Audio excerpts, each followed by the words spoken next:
What's going on, everyone? Welcome to the channel. Today I am doing something new. Most of the time I feel like I am trying something new these days, which I love as an artist and creator.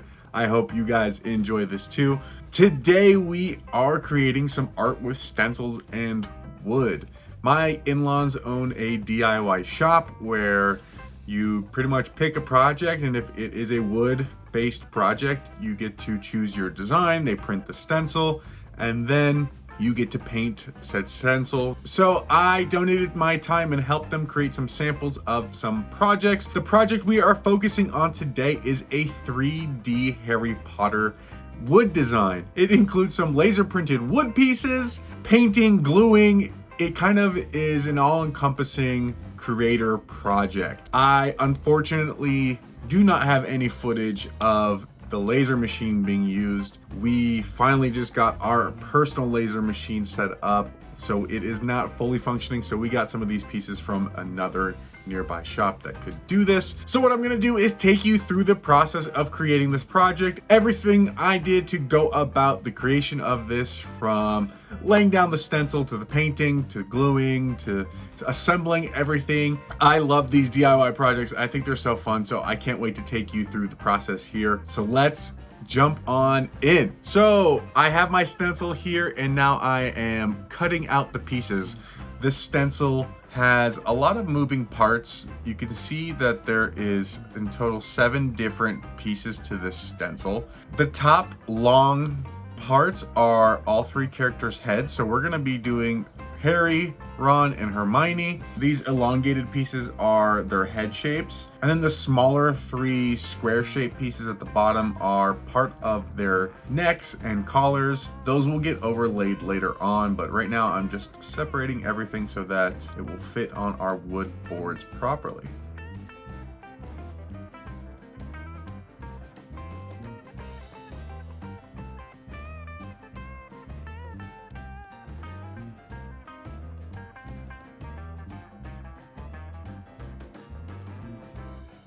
All right, now that everything is in place, what I'm going to do is remove the stencil backing from the actual stencil just by slowly rolling off that paper. And then I'm gonna take that stencil and lay it down flat as possible on the piece of wood, making sure the top of the stencil is lined up to the top of the wood. And then we're going to rub out any air bubbles. We don't want any air pockets when painting. And then there's some 3M tape that is on top of the stencil. So the reason why we do that is so that if there are any pieces inside of the stencil, they won't get lifted off, or they won't be out of place when you lay it down on your painted material. Like as you can see in where it says Wizards Welcome, on that little sign, there are lots of little different shapes and things inside of those letters, and if we didn't have tape down to secure those, when we peeled off that white backing, all of those pieces would become misplaced and we wouldn't really know exactly how to put them back in place.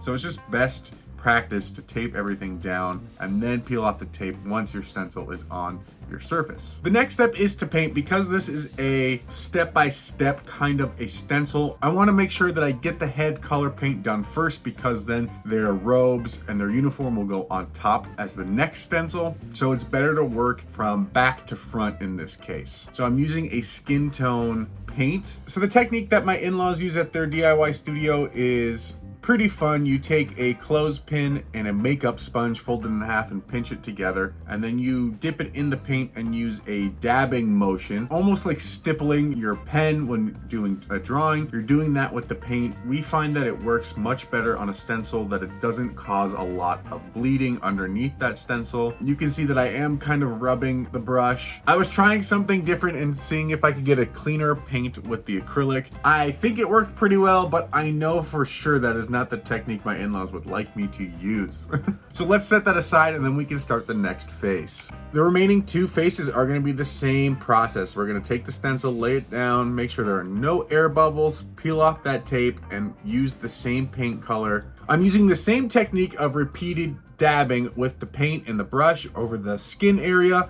This time I did not smear the brush to try to create a more linear paint effect, and I just left it to the dabbing. I think I wanted to compare the two and see if there might be a difference between the techniques. Now that those are all done, I'm going back in and getting a second coat. I really wanted to make sure that this was a very opaque skin tone. I didn't want any wood coming through at all. I was just about to start peeling the stencils, but I noticed that the paint was still wet, so I put that back aside and decided to work on the sign aspect of it, because this is a 3D sign. It is meant to be hung on the wall, on a door, anywhere that will be displayed. While the other planks were drying, I figured let's work on the next piece and allow that to have some time to dry, and then that will be ready later on. So we're doing the same process. This stencil is specifically cut to match this specific piece of wood. So you can see I am very gently removing that backing from the stencil. I'm being very cautious not to pull any of the interior letters off. It would be such a hard and difficult time to reposition those bits in those letters, and it's just not fun. We've all had to do it at one point with a workshop, and it's just a real big headache. I firmly attach the stencil to the piece of wood and then start peeling the tape. I am using a weeding pick. This tool will allow me to put pressure on those really tiny stencil bits. Instead of using my finger, I can use something with a very fine point that will allow me to put pressure while I peel off the tape, and then I don't have to worry about anything coming up with the tape. Then I can use that tool to pop any air bubbles or flatten down anything that might have come up. With black paint, we can use the same technique of dabbing and fill in that stencil. The technique here with words is to get the paint down as thick as you need it or want it, and then rip that stencil off very quick. The idea behind it is that if your paint is still wet, you're less likely for your stencil to stick to your piece of wood, and if it dries together, could create a kind of seal, and it might peel off some of that paint as well. It's always so dissatisfying when your stencil breaks as you're peeling. It's like the worst feeling, because all you want is a really nice clean pull, and sometimes that doesn't happen. I knew this was going to be a drag, but I didn't know it was going to be this lame. Thus revealing to us our sign. Some of the details in those really small letters were so hard to pick out. I was so nervous that I was going to smudge the paint, but I didn't, and I think it looks pretty good so far. Now, getting back to the faces, the only reason why I left these faces alone to dry was I was contemplating going back and adding another coat. I wanted to make sure, like I was saying, that these were super opaque and there was no wood showing through. So that is the only reason I left those to dry. Otherwise, I would have pulled those stencils very quickly after finishing that second coat. But so far, they look pretty great to me. And then now we can go ahead and start doing the second layer of stencil. The other reason why we had to let them dry was because we are laying another stencil on top of the finished paint. And if you lay down a stencil on wet paint, it's not going to stick, and then you're going to end up smudging paint. So that was the other reason for waiting for this one to dry. This stencil is part of the uniform. It is going to be a completely stark white shirt, so that entire bottom plank is going to be filled with white paint. And I am still using that stipple method, using a brand new clothespin and makeup sponge and just dabbing. I think I got bored and overzealous and thought maybe I could switch it up and just streak that paint, but you can see it's pretty streaky. I have to go over it quite a few times to make sure I get that nice clean effect. But streaking it definitely left some brush strokes, so I think I'm going to set that aside, let it dry, come back to it, and see if we need to add another coat. Moving on to our next plank, we're going to repeat the process, add the stencil back to our face. We really want to make sure this stencil is lined up as perfect as possible, otherwise we're going to have bleed through or certain areas won't be covered by the paint. Going back to that white paint, I am filling in that bottom portion of the board. Again, I use that streak method, but you can see it's pretty streaky. Now, the last panel in this series is in dark paint. So we are switching up using a darker paint to fill in that lower portion of the plank. Now, the final step to this entire process is adding those laser cut pieces to the final product. Unfortunately, I lost all of the footage for this process, so you won't be seeing me painting these laser cut pieces, but what I'll be doing is gluing them straight down, and then I'll kind of just explain what I did for the specific techniques. But Essentially, I just took those laser cut pieces of wood and painted them the same way I painted the rest of this project. The only thing that's a little different is Harry's scarf. Because he is wearing his classic Gryffindor scarf, there's a bit of a paint smear technique that goes along with it to get that sort of blended effect. So what I did was painted the scarf and gave it its base color, put the red on top, and then kind of smudged the edges so that it blended into that base color. Super simple technique. You kind of have to do it when it's wet. Then I realized Hermione's robes were supposed to be black, so I went over the white and just made them black, which that part of the footage was lost too. I really wish I had the footage for the hair pieces because it was fun to fill those in. So just using a little bit of wood glue, I'm putting it on the back of those pieces and laying it down. You can see I tried to fit in a piece of wood in between Hermione's neckline, and for a while I was trying to see if that would fit because we all thought it was a piece to something, but we're like, I don't know what this is. It didn't make sense. And then we realized it had nothing to do with her neck or her shirt or anything, so we got rid of it. Now for Ron, it's the same process, just gluing down his hair, and his tie is the same technique as Harry's scarf. Lay down that base color, add the red, and blend it in. Then we saw another piece of laser cut wood that we thought maybe it's a collar or something, and then we all just kind of assumed that it was scrap that just got lumped into our bundle of pieces.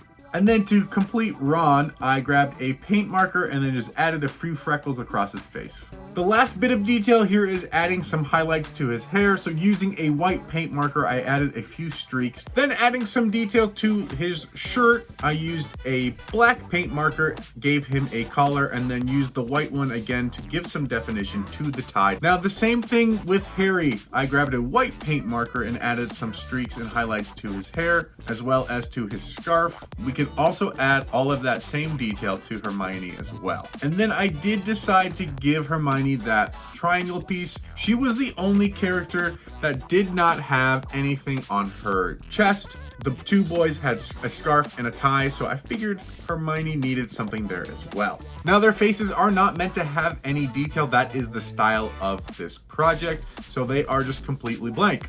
Now to put everything together, I flipped all three boards on their face, made sure that they were lined up and in the correct order, took two small planks of wood and put them on the back, and with the help of my father-in-law, he helped me hold everything together so that I could drill in each board to that plank.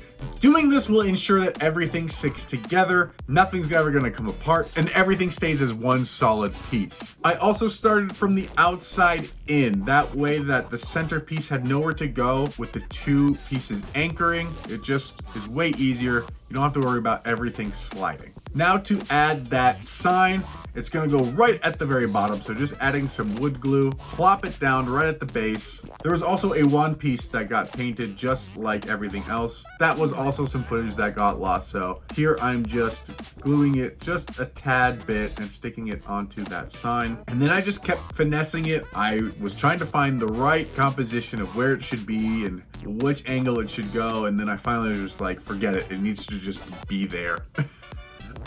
And there we have it. Here is our 3D Harry Potter sign.